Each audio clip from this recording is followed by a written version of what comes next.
everybody, Thomas here, and welcome back to SFF180. It is Monday, May the 16th. It is time for another mailbag. Yes, I am back from the big BEA Nebula week, but you know, despite everything that I did there, and all the books I picked up, and all the folks I met, and it was a big event, and wonderful, when you get back home, normality resumes, and as you see, it is yet another regular week in the mailbag. I have about, 6 or 7 packages this week to get through.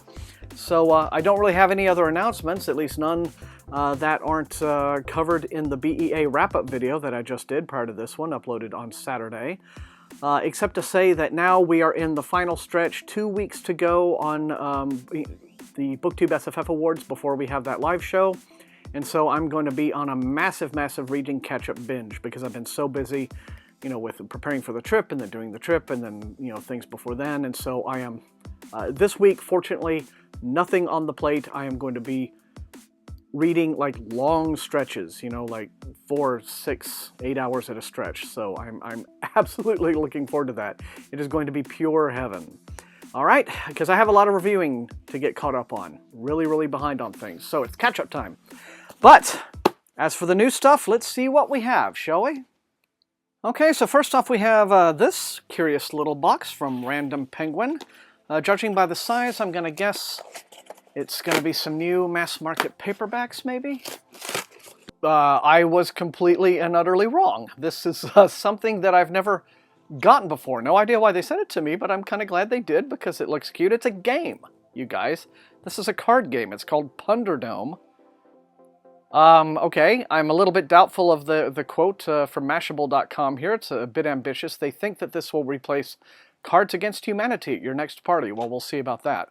But in any case, yeah, it's one part game, one part convention starter. You don't need to be a pun master to master Punderdome. The goal is to make bad jokes and have fun in the process. Inspired by the live game show Punderdome, the wild and crazy pun competition in New York City, this is the card game for dorks, dads, and cool kids alike. Well, okay. I've been unaware of the existence of Punderdome in any form before now, but I guess there's a card game version of it, and if that's your thing, it's available June 21st. This game seemed a little bit too G-rated to appeal to the Cards Against Humanity crowd. But in any case, what do we have here? Simon & Schuster. I expect this is going to be some new Saga titles. It is a couple of new Saga titles, and they look gorgeous. The first one here is a book that comes out in November. It is by Rachel Neumeyer. It's called The Mountain of Kept Memory, and it looks absolutely gorgeous. Let's have a look here. It says, Oressa Madeline. Oressa Madeline, Princess of Karastend, whose secret avocation involves getting into places she isn't allowed, overhears horrifying news while eavesdropping on her father's conversation with his closest advisors. War is coming. Oressa is determined to save Karastend, even if it means defying her father. Her brother Gulian is her ally, but to succeed, they must win the aid of the enigmatic Kiba.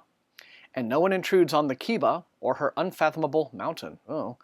An invasion is already underway, but the invaders want more than conquest. They want control of the Kiba and her terrifying magic. They don't understand that defeating the Kiba may also destroy the world. In a world beset by the shattered power of 1,000 dead gods, one woman holds the key to an ancient technology. But she is more vulnerable than she seems, and neither Oressa nor Gulian can see a way to save both the Kiba and their own country and the world. Well then, there you have it. New epic fantasy, The Mountain of Kept Memory by Rachel Neumeyer from Saga in November. And also, this is another November release from Saga. It's The Mad Scientist's Daughter by Cassandra Rose Clark. And I believe that this is a re-release of a book that actually came out a couple of years ago from Angry Robot. So this has already been out, but because Saga released Our Lady of the Ice, which is Cassandra Rose Clark's newest novel, I guess they've picked this one up for a re-release as well. That's actually not... Saga's already redone some... They've reprinted some of Chuck Wendig's stuff from Angry Robot as well. So, well, there you have it. All right. When Kat Novak was a young girl, her father brought an experimental android to their isolated home. Finn looks and acts human, though he has no desire to be. He was programmed to assist his owners and performs his duties to perfection. A billion-dollar construct, his primary task now is to tutor Kat. Well, some kids have all the luck. Finn stays with her, becoming her constant companion and friend as she grows to adulthood. But when the government grants rights to the ever-increasing robot population, Finn struggles to find his place in the world and in Kat's heart. When their relationship goes further than anyone intended, whoa, they have to face the threat of being separated forever. Okay, well, here we are then. In November 2016 from Saga Press, The Mad Scientist's Daughter. Okay, some of that robot love. Anyway, okay, Random Penguin. Random Penguins. And this is the paperback release of The Rule of Thoughts. It is the second volume in James Dashner's YASF series, The Mortality Doctrine. So, now in paperback. James Dashner is an author who might possess more multiple copies of the same titles of his that I haven't actually read. So I think I've got 2 or 3 of these, and multiple copies of the whole Maze Runner series, and they're just sitting there. Yeah, I'll get to them eventually, especially if you would like me to, if you request it. But anyway, this comes out May the 3rd, Rule of Thoughts, the paperback release of this, and I believe the third and final volume in this trilogy is called The Fever Code, and it says it will be out September the 27th, and it says, Dashner takes full advantage of the Matrix-esque potential for asking what is real. That's a blurb from io9.com. So it's virtual versus reality. Seems to be the whole theme of this trilogy. So, Rule of Thoughts, James Dashner fans, now in paperback. Okay then, and what do we have? Oh, we have a rather large book from HarperCollins. And have a look at this. This is the new book by Joe Hill. It's The Fireman. It comes out, well, okay, I guess it comes out tomorrow, May the 17th, but they've sent me an ARC anyway, not a finished copy. That's fine. This is, I guess, a new apocalyptic novel by the author of Horns and Nosferatu. This thing is massive. I think it's bigger than Nosferatu. Yeah, this is over 700 pages. So if you like your apocalyptic novels massive, well, here you go. It says, no one knows exactly when it began or where it originated. A terrifying new plague is spreading like wildfire across the country, striking cities one by one. Boston, Detroit, Seattle. The doctors call it Draco Incendia Trichophyton. To everyone else, it's dragon scale, a highly contagious deadly spore that marks its hosts with beautiful black and gold marks across their bodies, before causing them to burst into flames. Millions are infected, blazes erupt everywhere. There is no antidote, no one is safe. Wow. Harper Grayson, a compassionate, dedicated nurse, as pragmatic as Mary Poppins, treated hundreds of infected patients before her hospital burned to the ground. Now she's discovered the telltale gold-flecked marks on her skin. When the outbreak first began, she and her husband Jacob had made a pact. They would take matters into their own hands if they became infected. To Jacob's dismay, Harper wants to live, at least, until the fetus she is carrying comes to term. At the hospital, she witnessed infected mothers give birth to healthy babies, and believes hers will be fine too, if she can live long enough to deliver the child. Convinced that his do-gooding wife has made him sick, Jacob becomes unhinged and eventually abandons her as their placid New England community collapses in terror. The chaos gives rise to ruthless cremation squads, armed, self-appointed posses, roaming the streets and woods to exterminate those who they believe carry the spore. But Harper isn't as alone as she fears. A mysterious and compelling stranger she briefly met at the hospital, a man in a dirty yellow firefighter's jacket carrying a hooked iron bar, wow, this just keeps getting, straddles the abyss between insanity and death. I mean, if you're going to have an apocalypse, just go all out with this stuff, right? Known as the Fireman, he strolls the ruins of New Hampshire, a madman afflicted with dragon scale who has learned to control the fire within himself, using it as a shield to protect the hunted and as a weapon to avenge the wronged. All right, there you go. All righty then. In the desperate season to come, as the world burns out of control, Harper must learn the fireman's secrets before her life and that of her unborn child goes up in smoke. Well, there you are, people. Sounds like Joe Hill giving you your money's worth yet again. The Fireman is out tomorrow, from William Morrow. Okay, getting into the bottom, we have another Random Penguin title. And Terry Brooks is back once again with another Shannara entry. This is the newest in the Defenders of Shannara series called The Sorcerer's Daughter. I believe I've already gotten this as an arc.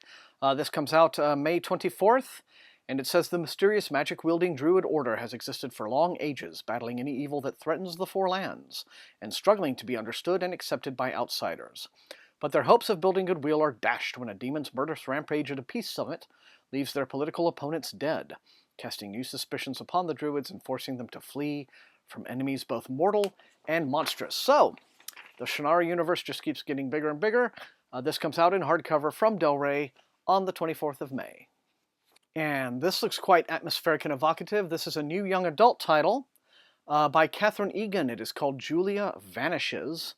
And it says it is the first book in the Witch's Child trilogy, filled with murder, magic, mystery, and betrayal. This captivating read will have teen readers and fantasy lovers hanging on every page, of course. Well, okay, let's get to the synopsis. All right. Okay, Julia lives in a city terrorized by a serial killer. A city that witnesses the drowning of anyone deemed a witch, and that has outlawed all forms of magic. With no biological family to call her own, Julia and her brother have taken up with a group of thieves who steal in order to survive. Well, that would make them thieves, right? And Julia makes a great thief and spy thanks to her unusual ability to remain unseen. Not invisible exactly, but just beyond people's senses. In her world, it is a valuable trait to have. Now a teenager and fully immersed in the life that has been handed to her, Julia finds herself being paid to spy in the house of Mrs. Och, O-C-H, a woman known to aid witches and associate with a cast of mysterious characters. It seems as if suspicious activities are happening both inside and beyond the house's walls, and Julia's boss wants her to report back with every detail. Right? As Julia becomes more entrenched? Come on, use your words, Thomas. Good God. Anyway, as she becomes more entrenched in the Och household, she realizes that the job she has been paid to do is a conflicting one. If she delivers the information required of her, she can harm some of the very people she is starting to care for. But if she doesn't, she won't receive her payment, and she puts herself at risk for some very unpleasant consequences. A traitor, no matter how she looks at it, Julia now faces the ultimate dilemma, and the results will both surprise and stun readers. Okay, and I guess this is going to be the start of a trilogy. So Julia Vanishes, the author is Catherine Egan, and it comes out on June the 7th. And finally, kids, last one. This looks to be, it's in a pretty shiny black envelope, but it's from Random Penguin, of course. Okay, well, this is another young adult arc. It's a fantasy novel titled And I Darken. And this comes out on the 28th of June. Let's see, it's a sharp, thrilling crossover novel. It's a mashup of Game of Thrones and An Ember in the Ashes, and is based on the historical events behind Vlad the Impaler, the inspiration for Dracula, with a dark, sensual twist. All right. Set in the Ottoman Empire, Vlad the brutal prince is now Lada, the brutal princess. Gender swapped. Vlad Tepish. Okay, then. Lada, Radu the Handsome, and Mehmed the Conqueror are locked in a poisonous love triangle. Yeah, I know. Love triangles. We don't like them, but, you know, at least, you know, Lada's Vlad the Impaler, right? Okay, let's see. With their ruthless ambitions second only to their passion for one another. Epic in scope and intimate in execution, the novel examines the atrocities we commit in the name of country, love, and religion. Heads will roll, bodies will be impaled, and hearts will be broken. Right, if you have to have a romantic triangle in your novel, at least have a few impalings, right? And I Darken is the first book in a cinematic, epic, fast-paced trilogy with an extensive pre-publication campaign, etc., etc. Yeah, talking about all that. Well, they're really getting behind it.